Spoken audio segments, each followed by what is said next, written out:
మరణాత జీవాహారము అనే అనుదిన ఆధ్యాత్మిక కార్యక్రమానికి ప్రేమపూర్వకంగా మిమ్మల్ని ఆహ్వానించుచున్నాము. ఈరోజు వాక్యాన్ని బైబిల్ గ్రంథము నుంచి ధ్యానించుకుందాం. యాకోబు రాసిన పత్రిక 1వ అధ్యాయము 6వ వచనం. అయితే అతడు ఏమాత్రమును సందేహింపక విశ్వాసముతో అడగవలెను. సందేహించువాడు గాలి చేత రేపబడి ఎగిరిపడు సముద్ర తరంగమును పోలియుండును. మనము ప్రార్థన చేసినప్పుడు ఎటువంటి సందేహము లేకుండా, అవిశ్వాసం అనేది మన దరికి రాకుండా విశ్వాసముతో ప్రార్థన చేయాలి. మనము విశ్వాసముతో ప్రార్థన చేసినప్పుడు దేవుడు ప్రార్థనను అంగీకరిస్తాడు. హెబ్రీయులకు రాసిన పత్రిక 11వ అధ్యాయము 6వ వచనంలో మనము చూచినప్పుడు ఇక్కడ వాక్యములో ఇలాగున రాయబడి ఉంది, ఆయన దగ్గరికి వచ్చేవారంట ఆయన ఉన్నాడని, కార్యము చేస్తాడని నమ్మి విశ్వసించి రావాలి. కాబట్టి మనం ప్రార్థన చేసినప్పుడు దేవుడి కార్యము మా జీవితంలో చేస్తాడో లేదో అని మరి ఎటువంటి సందేహం అనేది లేకుండా పూర్తిగా ఆయనపై ఆధారపడి విశ్వాసముతో ప్రార్థన చేయాలి. ఇక్కడ వాక్యంలో మనం చూసినట్లయితే యాకోబు రాసిన పత్రిక 1వ అధ్యాయము 7వ వచనంలో, అట్టి మనుష్యుడు ద్విమనస్కుడై తన సమస్త మార్గములందు అస్థిరుడు గనుక ప్రభువు వలన తనకేమైనను దొరుకునని తలంచుకొనరాదు.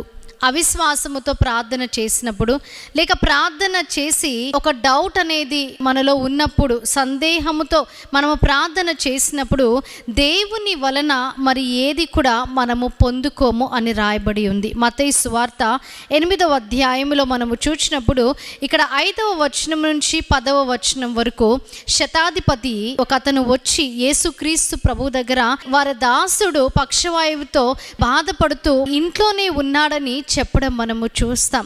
వెంటనే ఇది విన్నప్పుడు యేసుక్రీస్తు ప్రభువారు నేను వచ్చి స్వస్థపరుస్తాను అని చెప్పడం జరిగింది.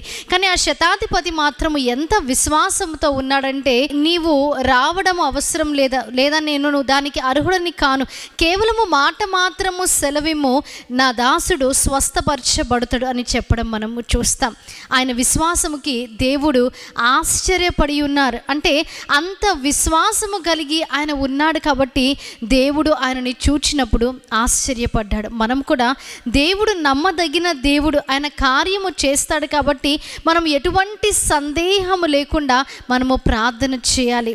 అలాగున మనం ప్రార్థన చేసినప్పుడు దేవుడు ఖచ్చితంగా ప్రార్థనను ఆలకించి ఆ ప్రార్థనను నెరవేరుస్తాడు. మనము చాలాసార్లు జీవితంలో ఒక సమస్య వచ్చినప్పుడు మనము ప్రార్థన చేస్తాం, కానీ నమ్మి విశ్వసించే వారముగా ఉండం. దేవుడు ఖచ్చితంగా నా ప్రార్థనను ఆలకించి కార్యము చేస్తాడని విశ్వాసం మనలో ఉండదు. కానీ ఒకవేళ ఆ విధముగా మనము ప్రార్థన చేసినట్లయితే దేవుని దగ్గర నుంచి మనము ఏమీ పొందుకోమని వాక్యం సెలవిస్తుంది. కాబట్టి మనం ప్రార్థన చేసినప్పుడు ఎటువంటి సందేహం లేకుండా విశ్వాసముతో ఆయనను అడిగినప్పుడు ఆయన కార్యము చేసే దేవుడిగా ఉన్నాడు.